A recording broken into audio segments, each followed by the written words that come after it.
Hello everyone. Today we are going to start our next chapter. This is Measures of Dispersion. This is chapter number 11 in your book. Dear students, as we have already studied that statistics is a systematic study of collection of data, presentation of data, organization of data, then analysis of data and interpretation of data.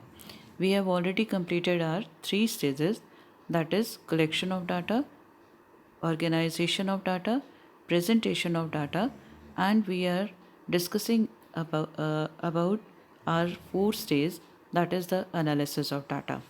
Now, so far we have completed how to find out values of central tendencies, that is mean, median, mode. Today we will discuss about measures of dispersion. This is very important topic. First we will study what is the meaning or definition of dispersion. बच्चे, dispersion measures the extent to which different items tend to disperse away from the central tendency. Average of the series refers to the central tendency of the series. It represents behavior of all items in the series, but different items tend to differ from each other and from their averages. Dispersion helps to measure the extent of difference. बेटा, जब हम measure of central tendency निकालते हैं, x बार हो सकता है वो, that is median हो सकता है, that is M, then mode, this is Z. हमने ये तीन डिस्कस किए थे. जब हम मेज़र, ये तीनों वैल्यूज़ क्या है हमारी, ये मोस्ट रिप्रेजेंटेटिव वैल्यू है किसी भी सीरीज़ की. सेंट्रल टेंडेंसी का मतलब ही क्या होता है कि कोई भी ऐसी वैल्यू जो पूरी सीरीज़ को रिप्रेजेंट कर रही हो. लेकिन जैसे सपोज करिए कि हमने किसी एक सीरीज़ का मीन जो है वो 10 निकाला है, वो 10 उसका मीन है, वो रिप्रेजेंटेटिव वैल्यू है, लेकिन सारी वैल्यूज़ 10 ही नहीं होंगी.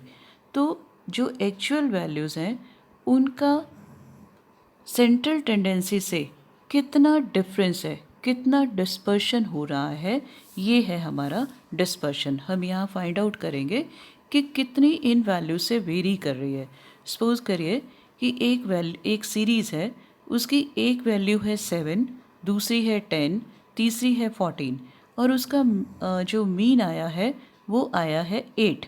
तो हम इसमें स्टडी करेंगे कि एक्चुअल वैल्यूज़ उस एवरेज वैल्यू से कितना ज़्यादा वेरी कर रही है. This is the size of dispersion और the measure of dispersion. According to doctor Bowley, dispersion is the measure of the variation of the items from the central tendency. जैसे x is the item, x bar is the mean, so dispersion will be x minus x bar. हम इसको आगे अपने formulas में apply करेंगे. इसी तरह से x माइनस एम भी हो सकता है, x माइनस जेड भी हो सकता है. हम आगे नेक्स्ट टॉपिक्स में इसको डिस्कस करेंगे.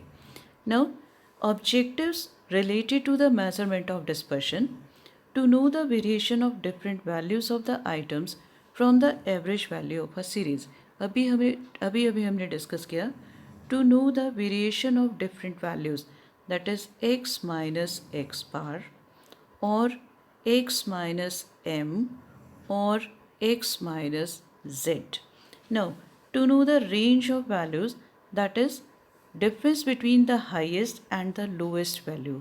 सीरीज़ में हाईएस्ट वैल्यू कितनी है, सीरीज़ की लोएस्ट वैल्यू कितनी है, उसका हम डिफरेंस फाइंड आउट कर सकते हैं, जिसको हम रेंज कहते हैं. Then to know whether the central tendency truly represents the series और नॉट. अभी मैंने आपको बताया, सपोज करिए कि एक क्वेश्चन है हमारे पास जिसमें कुछ ऐसी वैल्यूज़ हैं 15, 20, और जब हमने इसका मीन निकाला तो वो आ गया 12. अब हम ये देखना चाह रहे हैं कि 12 एक्चुअल में इस सीरीज़ को रिप्रेजेंट कर भी रहा है या नहीं कर रहा. जितना ज़्यादा डिस्पर्शन का वैल्यू जितनी ज़्यादा होगी उतना ही वो लेस रिप्रेजेंटेटिव बनता जाएगा. डिस्पर्शन का मतलब है कितना वेरिएशन हो रहा है. जितना ज़्यादा वेरिएशन होगा, जितना ज़्यादा डिस्पर्शन होगा, उतना ही मेजर ऑफ सेंट्रल टेंडेंसी जो है वो कम रिप्रेजेंट करेगा उस सीरीज़ को. Next topic, this is about absolute measures of dispersion. बच्चे, there are two measures of dispersion. One is the absolute measure and second is the relative measure. First come to the absolute measure. Absolute measure, when dispersion of the series is expressed in terms of original unit of the series, it is called absolute measure of the dispersion. For example, if one states that the average wage of a group of workers is rupees 100 and dispersion of the wage is rupees 10, one is referring to absolute dispersion. हमने एक series का example लिया कि एक group of workers है, उसका जो average veg है वो है 100 रुपीज़ और डिस्पर्शन भी कितना है 10 रुपीज़. मतलब दोनों का जो मैजिंग यूनिट है वो ओरिजिनल यूनिट है. 100 वो भी रुपीज़ में ही था और ये भी रुपीज़ में ही है, और यहाँ हम किसी को कुछ कंपेयर नहीं कर रहे, एब्सोल्यूट टर्म में ही निकाल रहे हैं. इसलिए हम किसको कहते हैं, absolute measure of dispersion. Next आ रहा है आपके पास relative measure of dispersion.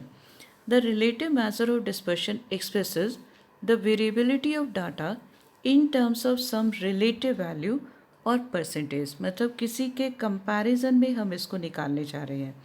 Thus, if one state that 26% of people in India are below poverty line, one is referring to the relative variability of data. क्योंकि percentage हम निकालते हैं तो परसेंटेज निकालने का फॉर्मूला क्या होता है, जो वैल्यू हमने फाइंड आउट की divide by total multiplied by 100, मतलब in relation to someone.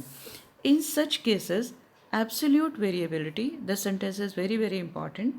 In such cases absolute variability is divided by the mean value of the series. जो हमने वैल्यू निकाली उसको हम मीन वैल्यू से डिवाइड कर देंगे.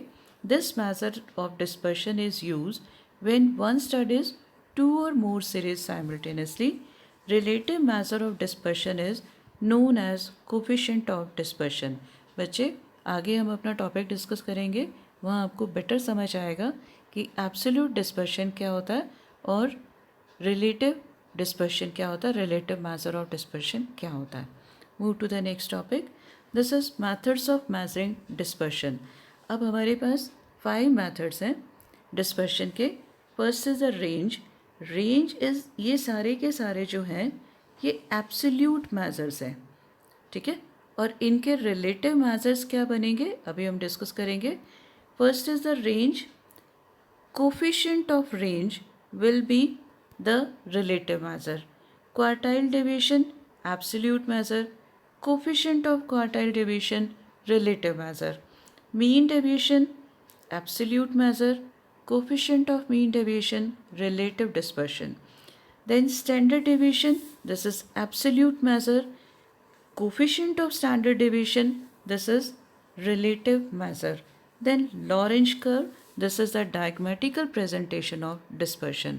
Dear students, in the beginning of the session, Lorentz curve was deleted from your syllabus, and according to new syllabus or new changes, range, quartile deviation, mean deviation have also been deleted from your syllabus.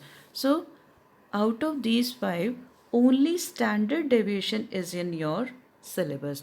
The remaining 4 is now omitted from your syllabus. So, we will discuss only about standard deviation.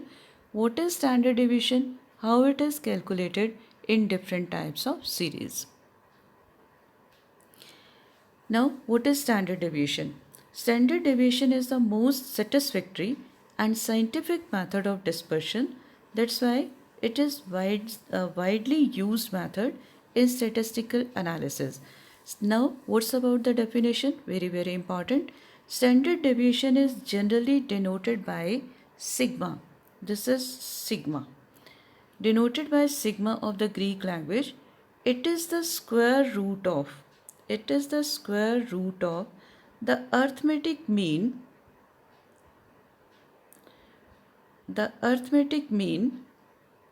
of the squares of deviation, that is x minus x bar square, then square root. The squares of deviation of the items from there mean value. बच्चे अभी थोड़ी देर पहले मैंने आपको बताया था कि dispersion हम मीन से निकालते हैं, मीडियन से भी निकाल सकते हैं, मॉड से भी निकाल सकते हैं, लेकिन जब हम स्टैंडर्ड डेविएशन करते हैं तो स्टैंडर्ड डेविएशन में हम इन डेविएशंस को सिर्फ और सिर्फ मीन से निकालते हैं। हम यहाँ मॉड या मीडियन को यूज़ नहीं करते। मीडियन, मॉड और मीन, इन तीनों को हम यूज़ करते हैं जब हम मीन डेविएशन निकालते हैं, लेकिन जब हम स्टैंडर्ड डेविएशन निकालते हैं तब हम सिर्फ और सिर्फ मीन को ही यूज़ करेंगे। सो फिर से फॉर्मूला समझिए। It is denoted by sigma, this is sigma, it is the square root of the arithmetic mean of the squares. Arithmetic mean x minus x bar by n, then square root. Now move to the next topic. This is yes बेटा, यहाँ पर हमें थोड़ा सा और change करना पड़ेगा कि ये जो आपका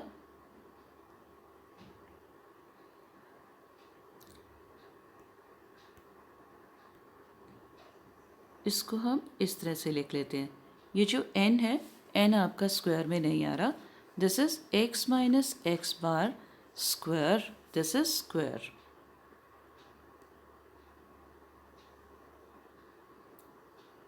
इसका स्क्वायर, फिर से बना रही हूँ मैं इसको, दोबारा से समझिए इसको। इसका square then square root. Clear बेटा? x minus X bar, this is the deviation, हम इसको d भी लिख सकते हैं। This is D square by n then square root. Clear बेटा? d मीन्स डेविएशन, डेविएशन का formula x minus X bar, then square of the deviation, that is d square by n refers to the number of items in the series, then square root. Clear? Now move to the next topic. Definition, फिर से इसको थोड़ा सा revise करें। Standard deviation is the positive square root of the average of squared deviations taken from arithmetic mean. Squared deviation means x minus x bar square or d square. Clear? Then the standard deviation is represented by the Greek letter sigma. Then the formula standard deviation is sigma x minus x bar whole square divided by n then square root, or you can say d square by n then square root, where d square means x minus x bar whole square, n means number of items, then the square root. Clear? Move to the next topic. This is calculation of standard deviation in individual series. In case of individual series, standard deviation can be find out by using two methods. One, by using the actual mean method, means x bar, by taking deviation of the items from an assumed mean, that is a. Clear? जब assumed mean आता है हम a ले लेते हैं और actual mean आता है तो हम x bar ले लेते हैं। तो कुछ हद तक हमें ये क्लियर हो रहा है। डेविएशन लेनी है, जो डायरेक्ट मेथड होगा उसमें हम लेंगे x माइनस एक्स बार, और जो assumed mean होगा उसमें हम ले लेंगे x माइनस a। जो assumed mean मेथड है इसको हम शॉर्टकट मेथड कहते हैं, जो एक्चुअल मीन मेथड है इसको हम डायरेक्ट मेथड कहते हैं। चलिए अब हम क्वेश्चंस को डिस्कस करें। Case 1, when the deviations are taken from the actual mean. अभी भी मैंने आपको बताया एक्चुअल मीन में हमें क्या करना, हम यहाँ पर x माइनस एक्स आई माइनस एक्स बार, मतलब x माइनस एक्स बार लेते जाएंगे, फिर फॉर्मूला बन जाएगा हमारा sigma D square by n, where d is x minus X bar. Clear? x minus X bar का मतलब हर आइटम में से हम मीन वैल्यू को माइनस करके d फाइंड आउट करेंगे, फिर लेंगे हम सिग्मा d, मतलब इन सब डेविएशंस का sum total divide by n, that is number of items. Let's have an example. Yes, find the mean respiration rate per minute and its standard deviation when in 4 cases the rate was found to be 16, 13, 17 and 22. Means we have an individual series. having the values 16, 13, 17 and 22. No frequency is there, means this is an individual series. So what is the first step? Find out x bar. x bar के लिए formula क्या रहता है हमारा? Sigma x by n. हम करके आए हैं. अभी मैंने आपको डे बिफोर येस्टरडे मैंने आपको एक पीपीटी भेजी थी. That was the revision of mean, और उसका पर्पज़ यही था ताकि हम मीन को रिवाइज करें, क्योंकि हमें स्टैंडर्ड डेविएशन करना था. यहाँ से हमने निकाला मीन. मीन आ गया आपका 17. क्लियर? कैसे निकाला? Sigma X by N. Sigma X आया हमारा 68. 68 by 4 because there are 4 items in the series. So 17 is the X bar. अब हमें क्या करना है? डेविएशन निकालनी है, क्योंकि हम डायरेक्ट मेथड यूज़ कर रहे हैं, एक्चुअल मीन मेथड हम यूज़ कर रहे हैं. तो x minus X bar. Now it is 16 minus 17. It will be -1. Then 13 minus 17 will be -4. 17 minus 17 0. Then 22 minus 17 it will be 5. Then d square, because our formula is sigma d square by n. Clear? Then square root. This is our formula. So we need d square. -1 whole square 1, -4 whole square 16, 0 square 0, 5 whole square 25. So sigma d square is 42. Now sigma is equal to, that is standard deviation is equal to summation d square, that is 42 divided by 4. This is then square root. This is 3.2. So this will be your answer. Got it, beta? This is your answer. Got it? Move to the next topic. Case 2. When the deviations are taken from the assumed mean. This method is also known as shortcut method. In this method, instead of using x bar, instead of calculating x bar, we will just take assumed mean and then we will follow this procedure. This is sigma d square by n. बच्चे formula थोड़ा सा learn करना पड़ेगा. This is sigma d square by n. Then minus sigma d whole square by n, sigma d by n whole square, then square root. Means थोड़ा सा फॉर्मूले में change हो गया. यहाँ पर हम सिग्मा डी स्क्वायर ले रहे हैं और यहाँ हम सिग्मा डी ले रहे हैं. ठीक है, अभी हम अपना क्वेश्चन करेंगे तो आपको आसानी से समझ आ जाएगा. बस डी क्या है हमारा? x माइनस ए है. पिछले क्वेश्चन में टॉपिक में जब हमने डायरेक्ट मेथड किया था तो हमने x माइनस एक्स बार लिया था. यहाँ पर हम ले रहे हैं x माइनस ए. फॉर्मूला फिर से लर्न करिए. Sigma D square by N minus sigma D by N whole square then square root. Clear? बस थोड़े से फॉर्मूलाज दिमाग में रखने पड़ेंगे. बाकी इस टॉपिक में कैलकुलेशन बहुत टफ नहीं होती. चलिए, let's have an example. This is blood serum cholesterol level of 10 persons are as under. Calculation, calculate standard deviation with the help of assumed mean method. अब यहाँ पर उसने 10 persons का इंफॉर्मेशन आपको दी है. हम यूज़ करने जा रहे हैं assumed mean. बच्चे, assumed mean में हम क्या कर सकते थे? ये आपके पास 10 वैल्यूज़ हैं. इसमें जो भी आपको सेंट्रली लोकेटेड वैल्यू लग रही है उसको आप assumed mean मान सकते थे. किसी को भी मान सकते थे आप. 272 को मान सकते थे, 255 को मान सकते हो, 288 को मान सकते थे, 277 को मान सकते थे, किसी को भी मान सकते थे, कोई प्रॉब्लम नहीं है.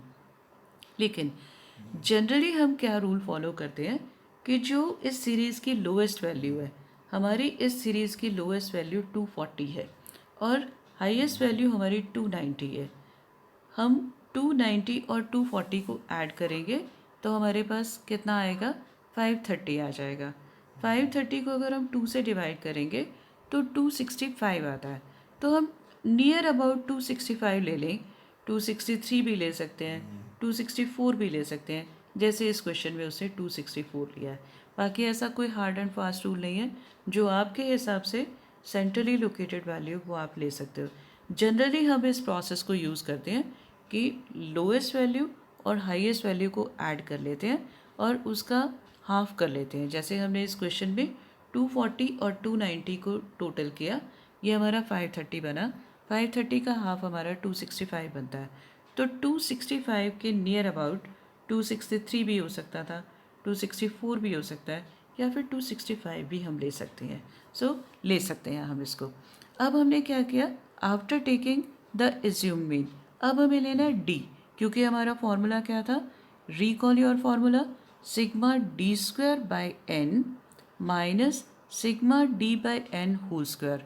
इसका मतलब हमें डी तो चाहिए, डी चाहिए, डेविएशन निकालना है वैसे भी, D is equal to X minus ए।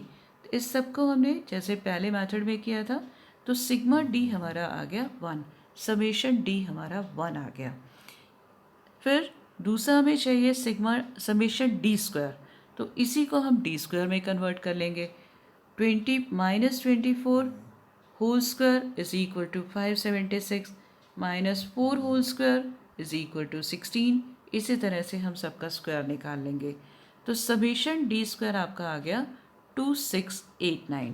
अब समेशन डी भी आपके पास है, समेशन डी स्क्वायर भी आपके पास है, एन की वैल्यू भी आपके पास है, वैल्यू सब्स्टिट्यूट करिए।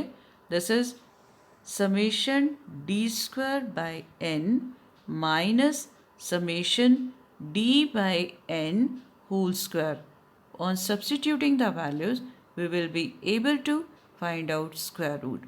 बच्चे अब स्क्वायर रूट आपने अपनी जूनियर क्लासेस में सीखा था, फिर भी हम थोड़ा सा इसको कर सकते हैं। जैसे आपके पास आ गया 268.89, इसको आप राउंड अप करके भी क्वेश्चन को कर सकते हो। अदरवाइज अगर आपने यहाँ तक भी अपना क्वेश्चन छोड़ दिया तो कोई दिक्कत नहीं है, आपको आउट ऑफ 6 5.5 मार्क्स मिल जाएंगे। क्लियर? ऐसा कोई वो नहीं है कि अगर आपको निकालना नहीं आ रहा तो आपके बहुत ज़्यादा नंबर कट जाएंगे। Please don't waste your time. अगर आप यहाँ पर भी अपना क्वेश्चन छोड़ दोगे या आप अप्रॉक्सीमेट निकाल दोगे, अप्रॉक्सीमेटली 16, तो भी आपको पूरे नंबर मिल जाएंगे। गॉट इट बेटा? So this is all about how standard deviation is calculated in two types of in an individual series by using two methods. The very first method is by taking deviations of the items from the actual mean. This method is known as direct method. And secondly, by taking deviation of the items from an assumed mean. This is known as shortcut method. I think this is very much clear to you. Please recall this. And now what's about your homework? I am giving you two questions.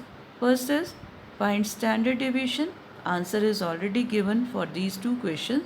बच्चे, go through the topic, revise the questions, do these questions, tell your answer. If you have any doubt, please send me your doubt personally or in app or in group. So have a wonderful day. Complete your work. Complete your work